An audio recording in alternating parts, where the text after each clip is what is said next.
అశ్వ సంవత్సరంలో కైలాస యాత్ర Shri Gayatri tours and travels 8977349696. Ugadi Ramzan పండుగల సందర్భంగా బాక్సాఫీస్ వద్ద జరగబోతున్న క్లాష్ పట్ల ప్రేక్షకులు ట్రేడ్ వర్గాలు విపరీతమైన ఆసక్తితో ఎదురుచూస్తున్నాయి. హిందీ తెలుగు సినిమాలు క్లాష్ కావడం కొత్త కాకపోయినా ఈసారి డామినేషన్ పరంగా బాలీవుడ్దే పైచేయి కావడం ఊహించని పరిణామం. దురంధర్ ది రివెంజ్ గత 2 రోజులుగా బుక్ మై షోలో రోజుకు 3 లక్షల దాకా అడ్వాన్స్ టికెట్లు అమ్ముడవుతుండగా ఉస్తాద్ భగత్ సింగ్ ఇంకా 20,000 మార్కు కూడా చేరుకోలేదు. వైజాగ్ లాంటి ప్రధాన కేంద్రాలు మినహాయించి మిగిలిన ఏపీ తెలంగాణ బుకింగ్స్ ఓపెన్ కాలేదు. ఇంత వ్యత్యాసానికి కారణాలు లేకపోలేదు.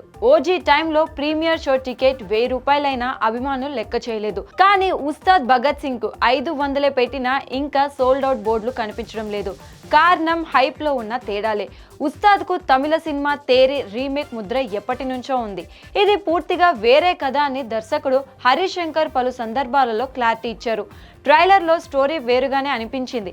అయినా సరే ఆడియన్స్ లో ఇంకా పూర్తి నమ్మకం కుదరలేదు.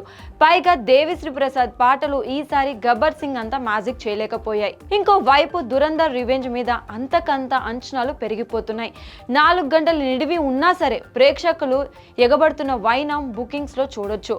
మార్చి 18 సాయంత్రం వేస్తున్న ప్రీమియర్ షోలు ఏపీ తెలంగాణలో దాదాపు హౌస్ఫుల్ అయ్యాయి. హైదరాబాద్ లో 300కు పైగా షోలు వేస్తున్నా చాలడం లేదు. తెలుగు డబ్బింగ్ వెర్షన్ అందుబాటులోకి తేవడంతో ఈసారి చూసే వాళ్ళ సంఖ్య రెట్టింపు కావచ్చని ఒక అంచనా.